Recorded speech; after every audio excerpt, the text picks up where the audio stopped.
Assalamualaikum warahmatullahi wabarakatuh. Alhamdulillahirrabbilalamin. Kita bisa bertemu kembali dalam materi pembelajaran Al-Quran Hadis kelas 5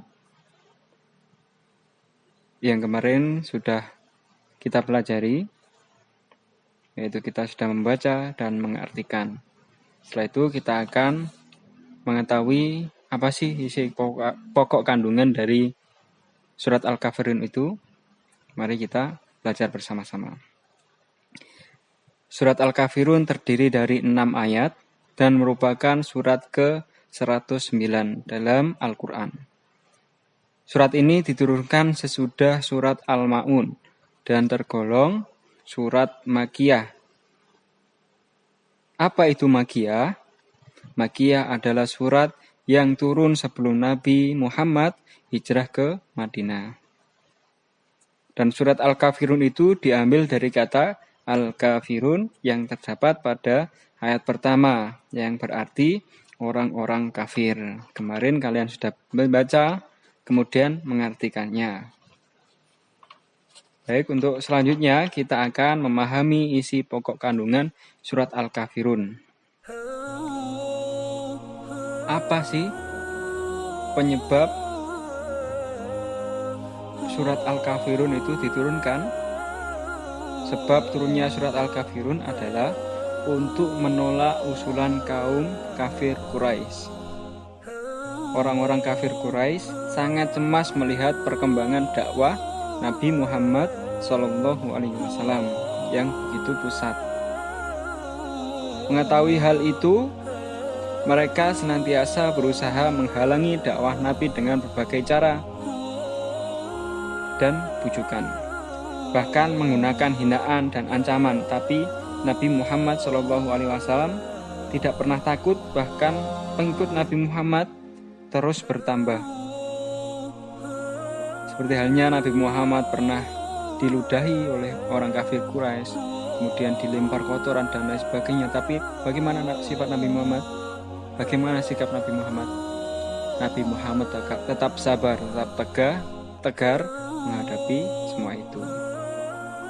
Karena usaha kaum kafir itu sia-sia, akhirnya suatu ketika datanglah sekelompok orang kafir menawarkan ide kepada Nabi Muhammad. Mereka berkata, "Hai Muhammad, sekiranya engkau tidak keberatan, mari kita bekerja sama."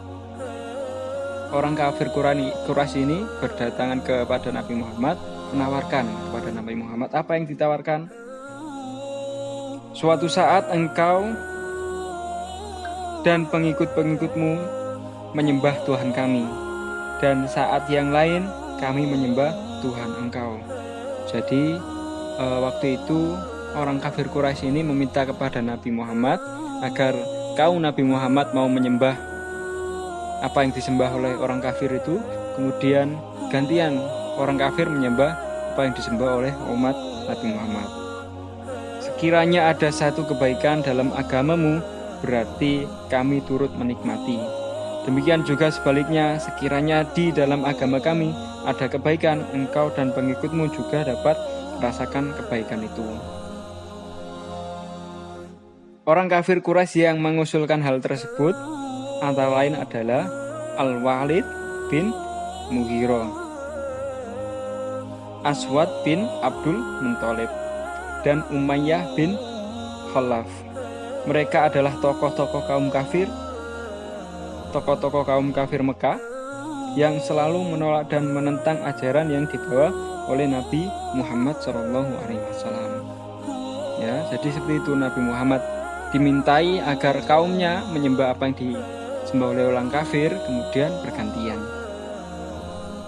Menjawab tawaran itu, Nabi Muhammad SAW menerima wahyu dari Allah, yaitu berupa surat Al-Kafirun.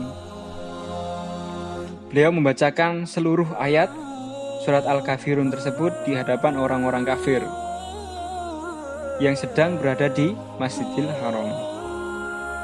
Rasulullah SAW dengan tegas menjawab, berada di Masjidil Haram itu, dan beliau menjawab dengan tegas, yaitu lakum dinukum waliyadin, yang artinya untukmu agamamu dan untukku agamaku. Ya, setelah mendapatkan tawaran itu, Nabi Muhammad ini mendapatkan wahyu, kemudian disampaikan oleh Nabi Muhammad, lakum dinukum waliyadin, agamamu agamamu, untukmu agamamu dan untukku agamaku. Kaum kafir Quraisy pun sangat kecewa dan marah dengan penolakan Nabi Muhammad SAW. Surat Al-Kafirun ini mengajarkan kepada kita untuk selalu tegas terhadap pengikut agama lain yang ingin mencampur adukan ibadah mereka dengan ajaran Islam. Agama Islam tidak melarang umatnya untuk berteman, melakukan jual beli, kerja bakti, dan kegiatan-kegiatan lainnya selama tidak menyangkut masalah akidah atau keyakinan. Islam tidak melarang kamu bersahabat dengan teman-teman kamu yang bukan beragama Islam. Jika kamu mempunyai teman yang berbeda agama, bersikaplah ramah, sopan, dan penuh kasih sayang. Tidak membeda-bedakan, bahkan mengejek keyakinan mereka. Tunjukkan kepada mereka bahwa agama Islam adalah agama yang penuh kasih sayang, cinta damai, dan rahmat bagi seluruh alam. Jadi, untuk isi pokok kandungannya apa dari surat Al-Kafirun itu ya? Yang pertama, batas-batas toleransi dalam masalah muamalah, tidak dalam masalah akidah dan ibadah. Maksudnya adalah toleransi dalam masalah muamalah. Contoh, kalian bermain, masalah muamalah. Contoh, kalian berdiskusi, kemudian kerja kelompok, dan lain sebagainya, itu tidak apa-apa.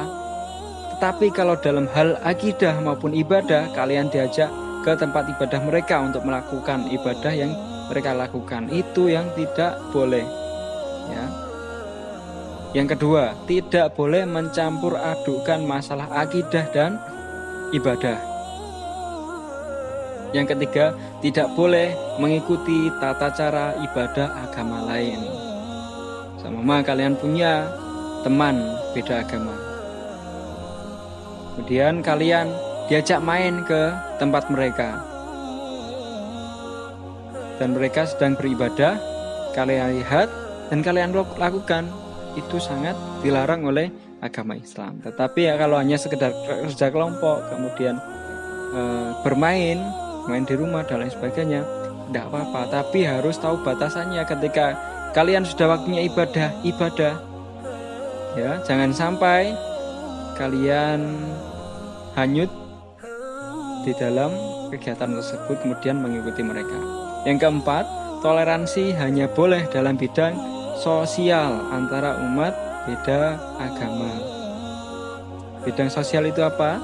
Yang tadi sudah saya sebutkan, seperti kerja kelompok, kemudian kerja bakti, melakukan jual beli, berteman, kegiatan-kegiatan lainnya. Itu adalah kegiatan sosial antara umat beda agama. Yang kelima, kebebasan bagi siapapun pemeluk agama yang dianutnya. Terima kasih dari Pak Alex, semoga bermanfaat. Tetap jaga kesehatan di rumah, jangan lupa sholat dan ngajinya. Ihdinas shiratal mustaqim, nun wal qalami wa ma yasturun. Assalamualaikum warahmatullahi wabarakatuh.